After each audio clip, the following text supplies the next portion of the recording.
मुशावरत हुई और फिर एनसीओसी के अंदर इन रिकमेंडेशंस को, सिफारिशात को सामने रख के बहस मुबाहिसा करके फाइनल किया गया था। आज वो एनसीओसी की रिकमेंडेशंस जो हैं वो सिफारिशात एनसीसी के सामने रखी गई और एनसीसी ने जो फैसले किए हैं उनके मुताबिक मैं आपको बता देता हूँ कि क्या क्या फ़ैसला किया गया जी। सबसे पहले तो तालीमी इदारे, तो जो पहले जिस तरीके से बात की गई थी कि 15 सितंबर को एक तारीख दी जा रही है जिस दिन तालीमी इदारे खोले जाएंगे, लेकिन एक आखिरी रिव्यू जो है वो 7 सितंबर के दिन किया जाएगा। एजुकेशन मिनिस्टर फेडरल जो हैं वो सूबाई तालीम के जो वज़रा हैं उनके साथ मिलकर एक आखिरी दफ़ा करेंगे। और आज सुबह हमने एनसीओसी में आए हुए थे, हेल्थ मिनिस्टर भी वहाँ पे थे और एजुकेशन मिनिस्टर भी थे, तो यही कहा गया है कि इन दोनों मिनिस्ट्रीज़ को, वजारतों को बड़ा क्लोजली आपस में वर्क करके जो दुनिया में इस वक्त स्कूल खोलने, तालीमी इदारे खोलने से जो लर्निंग्स आ रही हैं उनको सामने रखते हुए हिकमत अमली अपनी फाइनल करनी है। लेकिन इस वक्त तक यही इरादा है कि 15 सितंबर से तालीमी इदारे खोल दिए जाएंगे। फिर उसके बाद हमारा जो हॉस्पिटैलिटी सेक्टर जिसको कहते हैं, रेस्टोरेंट, कैफ़ेज़ जो हैं, इसके ज़ाहिर है बहुत बड़ी तादाद में लोग यहाँ पे काम करते हैं, उनकी उजरत का भी मामला था और एक बड़ी तादाद में मुलाजमत जिस शोबे में मिलती है उसकी हालात भी मुश्किल के अंदर थे। तो आज ये भी फ़ैसला किया गया कि जो रेस्टोरेंट्स, कैफ़ेज़ वगैरह हैं ये आउटडोर भी और इंडोर भी, यानी बाहर बैठने का जहाँ पे इंतज़ाम है वहाँ भी और अंदर भी जहाँ पे इंतज़ाम है वहाँ पर 10 अगस्त तक, इनको 10 तारीख को पीर के दिन इनको खोलने की इजाज़त दे दी जाएगी। अगले 2 से 3 दिन के अंदर इनके एसओपी जो हैं वो फाइनलाइज कर दिए जाएंगे। इसी तरीके से टूरिज़म उन इलाकों के अंदर होती है जहाँ पर और आमदनी के जो मौके हैं वो कम पाए जाते हैं, वहाँ पर इंडस्ट्री नहीं है, वहाँ पर ज़राअत ज़्यादा नहीं है। ज़्यादातर पाकिस्तान में ये टूरिज़म जो होती है वो हमारे जो शुमाल में पहाड़ी इलाके हैं, खैबर पख्तूनख्वा में, आज़ाद कश्मीर में और गिलगित बल्तिस्तान के अंदर है, तो वहाँ पे बड़ी डिमांड थी और वहाँ पे क्योंकि इस पर पहले SOPs पे काम कर दिया गया था, तो ये जो हैं टूरिस्ट इलाके जो हैं और इनके होटल्स वगैरह जो हैं इनको परसों से यानी 8 अगस्त से खोल दिया जाएगा। फिर हमारा जो रिक्रिएशनल सेक्टर है, सिनेमाज हैं, थिएटर्स हैं, पब्लिक पार्क्स हैं, अम्यूज़मेंट पार्क्स हैं, आर्केड्स हैं, इन तमाम जो जगह हैं इनको भी पीर 10 अगस्त से खोल दिया जाएगा। और ये जितनी भी जगह मैं बता रहा हूँ इन सब के बड़े तफसीली हिदायत मुरतब की जा रही हैं, इनके SOP डेवलप किए जाएंगे और काम जो है इनको करना होगा उन SOPs के मुताबिक।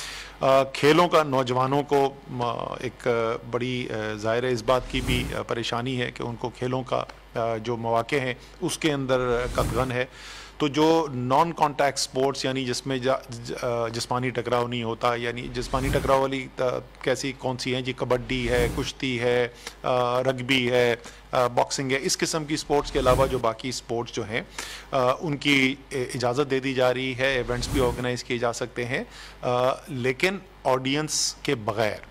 तो स्पेक्टेटर्स को स्टेडियम में लाने की इजाज़त नहीं होगी, लेकिन टूर्नामेंट्स और ये सब जो है मैचेस वगैरह इनको ऑर्गेनाइज़ करने की इजाज़त दी जा रही है। इसी तरीके से जो इंडोर स्पोर्ट्स क्लब्स और इंडोर जिम्स जो हैं उनको भी खोलने की इजाज़त दी जा रही है 10 अगस्त से। ये दोनों चीज़ें जो हैं ये 10 अगस्त से खुल जाएंगी। फिर हमारा ट्रांसपोर्ट का शोबा है जी। ट्रांसपोर्ट में एयर ट्रैवल, रोड ट्रैवल जो है, रेलवेज़ जो हैं, इन सब को जो है 2 मुख्तलिफ नौइयत की यहाँ पर रिस्ट्रिक्शंस थी, कतगन लगी हुई थी। एक तो ये कि कितनी ट्रेनें चल सकती हैं, कितने फ़्लाइट्स ऑपरेट कर सकती हैं, और दूसरा कि वो किस ट्रेन स्टेशन तक जा सकते हैं और किन एयरपोर्ट्स तक वो जा सकते हैं।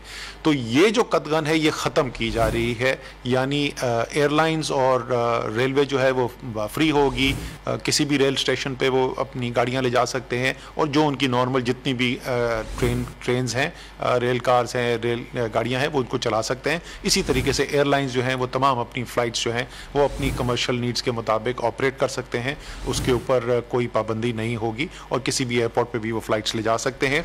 लेकिन ट्रेन के अंदर भी और जहाज़ के अंदर भी जो इस वक्त रिस्ट्रिक्शन लगाई हुई है, यानी कितने लोग बैठ सकते हैं, सीट छोड़ के सीट होगी, ये जो बंदिश है ये सितंबर के आखिर तक जारी रहेगी। और उस वक्त दोबारा सूरत हाल को रिव्यू करके इस वक्त आइडिया ये है कि 1 अक्टूबर से फिर वो भी नॉर्मल कर दिया जाए इंशाअल्लाह ताला, अगर अल्लाह ताला का करम रहा। लेकिन इस वक्त तक ये फैसला है कि 30 सितंबर तक वो जो रिस्ट्रिक्शंस हैं वो जारी रहेंगी। रोड ट्रांसपोर्ट जो है वो भी, उसको भी खोला जा रहा है। तमाम जितनी भी बंदिश थी वो ख़त्म की जा रही है, लेकिन साथ ये उसकी भी SOP डिफ़ाइन होगी। ख़ास तौर के ऊपर जो हमारी मेट्रो और दूसरे ऐसी बसेस हैं उसमें खड़े होकर ट्रैवल करने की इजाज़त नहीं होगी। मैं तफसील में टेक्निकल नहीं जाना चाहता, लेकिन बहुत जो ख़तरा है उसका फ़र्क है पैसेंजर्स बैठ के उसमें ट्रैवल कर रहे हों या वो उसमें खड़े होकर ट्रैवल कर रहे हों। और भी इसके अलावा जो SOPs हैं वो भी डिफ़ाइन कर दी जाएंगी और ये भी जो है ये 10 अगस्त से खोल दिए जाएंगे। फिर मैरिज हॉल्स, ये एक और चीज़ है जिसके ऊपर बहुत बात की गई है। तो वो भी हम इस वक्त फ़ैसला कर रहे हैं कि 15 सितंबर से मैरिज हॉल्स खोले जा सकते हैं। होटल्स भी जो हैं वो शादी के फंक्शंस कर सकते हैं। और इसमें कुछ तो वैसे भी हम स्टैगर करना चाहते थे। ये जो एक्टिविटीज़ हैं मैं इसके बाद में थोड़ा सा तफसील में भी बताऊंगा, लेकिन ये जो है इसको 15 सितंबर से खोला जा रहा है। Business centres, expo halls, spas, beauty parlours वाला जो हैं वो तमाम उनको भी खोला जा रहा है 10 अगस्त से।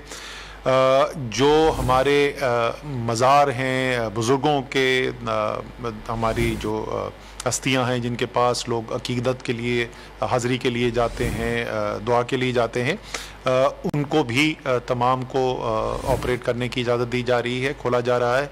अगर वहाँ पर कोई ऐसा बड़ा मसलन कोई उर्स हो रहा है जिस पे बड़ी तादाद में लोग वहाँ पर आने हैं, तो वो फिर प्रोविंशियल जो सूबाई इंतज़ामिया है उससे पहले परमिशन ज़रूर लेनी होगी और उसके खुसूसी तौर के ऊपर कोविड के जो एहतियात के SOPs बनाए जाएंगे उनको फॉलो करना ज़रूरी होगा। और आखिरी चीज़ ये कि पिलियन राइडिंग, यानी जो मोटरसाइकिल के ऊपर आप एक से ज़्यादा लोग बैठते हैं, उसकी भी इजाज़त दी जा रही है उसके SOPs के साथ, और वो भी अलाउ कर दिया जाएगा। इसके अलावा जो औकात कार थे मार्केट्स के खुलने के, दुकानों के खुलने के, और जो हफ्ते में छुट्टी वाला मामला था, वो जो कोविड आने से पहले यानी मार्च से पहले जो सूरत हाल थी, क्योंकि वो मुख्तलिफ शहरों के अंदर, मुख्तलिफ सूबों के अंदर वो मुख्तलिफ थी, वो जो भी उनकी नॉर्मल ऑपरेशंस का दायरा कार था, चाहे वो छुट्टी के दिन का मामला हो या वो उनके औकात कार से मामला हो के मामलात हो, वो उसी पुराने सिस्टम पर रिवर्ट किया जा रहा है। जो कोरोना की वजह से इनके औकात कार और दिन जिन पे वो काम कर सकते थे वो पाबंदी ख़त्म की जा रही है। ये सब हम कर तो रहे हैं और आपको बताया कि ये करने के लिए जो सूरत हाल पैदा हुई जिसकी वजह से हमें यह मौका मिल रहा है, और ये बहुत सारे दुनिया में ममालिक हैं जहाँ पे आज भी ये मौका नहीं है, क्योंकि सूरत हाल, जैसे मैंने अपने खित्ते की बात की, इसी तरीके से आपको बताया अमरीका में, मैक्सिको में, ब्राज़ील में, यूरोप में बहुत सारे ममालिक जहाँ बेहतरी हो गई थी वहाँ दोबारा स्पाइक नज़र आनी शुरू हो गई है। UK के अंदर हम यही देख रहे हैं, हमें जापान में नज़र आया है, या ऑस्ट्रेलिया के अंदर नज़र आया है, स्पेन के अंदर केसेस दोबारा बढ़ने शुरू हो गए हैं। इवन चाइना के अंदर आपने देखा था कि जहाँ बिल्कुल ख़त्म हो गया था वहाँ पे केसेस दोबारा आ गए, हांगकांग के अंदर केसेस बढ़ने शुरू हो गए। तो ख़तरा टला नहीं है। बेहतरी इसलिए हुई है कि एक मरबूत लाए अमली के साथ काम किया गया, एक स्ट्रैटेजी बनाई गई, बड़ी वाज़ेह स्ट्रैटेजी थी, उसको हमारी इंतज़ामी जो मशीनरी है सूबों की उन्होंने इम्प्लीमेंट किया ग्राउंड के ऊपर। NCOC एक उसका समझें आप एक नर्व सेंटर के तौर पे काम करता रहा, रोज़ाना की बुनियाद के ऊपर सूरत हाल को देख कर फैसले करते रहे, और जहाँ जहाँ जैसे जैसे स्ट्रैटेजी तब्दील करने की ज़रूरत पड़ी वो भी हम करते रहे। लेकिन ये इस वजह से और अवाम ने भी साथ ताउन किया। मैं बार बार ये बोलता हूँ, ये अवाम के ताउन के बगैर ये मुमकिन ही नहीं था। तो ये आपकी कामयाबी है, पाकिस्तानी कौम की कामयाबी है। लेकिन ये ऐसी चीज़ नहीं है जिसमें ये कोई क्रिकेट मैच नहीं है जिसमें आप जीत गए, अब आप 7 विकेटों से मैच जीत गए, मैच खत्म हो गया। ये जारी है सिलसिला। जहां बद एहतियाती शुरू हुई, जहां या हुकूमत की हिकमत अमली जो है वो कमज़ोर पड़ गई, इंतज़ामी मेहनत जो है उसके अंदर हमें कमी नज़र आने की शुरू हुई, या सबसे ज़्यादा ताकतवर अगर अवाम के रवैयों के अंदर हमें तब्दीली नज़र आई, एक मनफी तब्दीली नज़र आई, तो ये जो बेहतरी नज़र आई है ये खुदा न खास्ता दोबारा से मनफी असर भी ले सकती है। और अगर वो सूरत हाल पैदा होती है तो फिर वही दोबारा एक सिलसिला बंदिशों का, रोज़गार के ऊपर उसके जो असरात होते हैं वो सब हम अब तो उससे गुजर चुके हैं, तो अब हमें पता है कि वो कितनी तकलीफ दह चीज़ होती है और उससे कितना नुकसान होता है।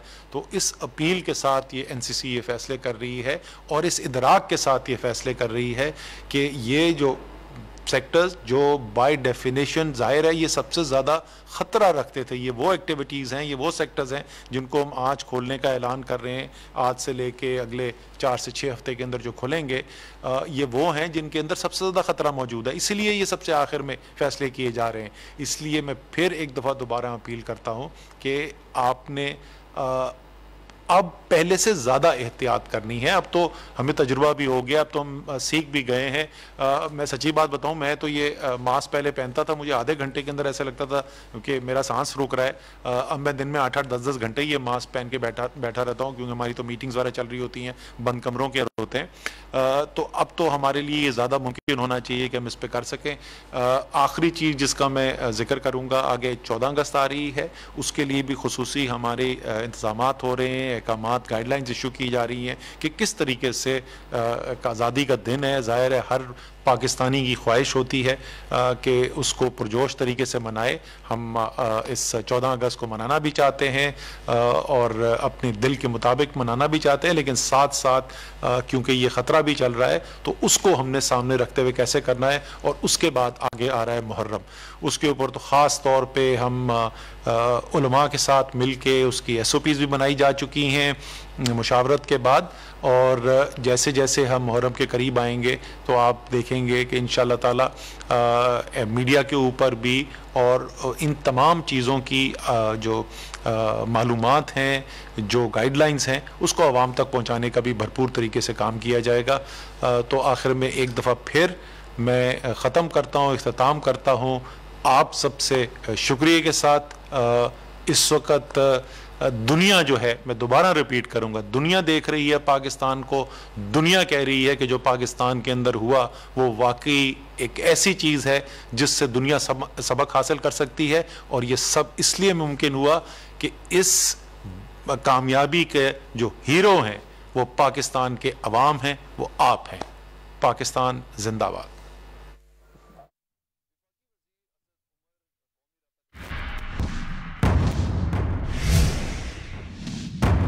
किया है कि नहीं किया, बेहतरीन काम किया है। मैं समझता हूँ प्रिकॉशनली भी चीज़ों को ठीक करना ज़रूरी है। ठीक है, खुरम साहब जो कह रहे हैं डेफिनेटली वो इस टाइम तर्जुमानी कर रहे हैं डिस्ट्रिक्ट की, तो वो डिस्ट्रिक्ट की जो अच्छी चीज़ें वो उसको बता रहे हैं, लेकिन कुछ चीज़ें गलत है क्योंकि बारिश तो सबको पता था होनी है, तो हमने पहले क्यों नहीं किया? हम 2 दिन का पहले का क्यों इंतज़ार करते रहे? और दूसरी बात यह है कि जो फंड आ रहा है उस फंड को वहाँ लगाएं जहाँ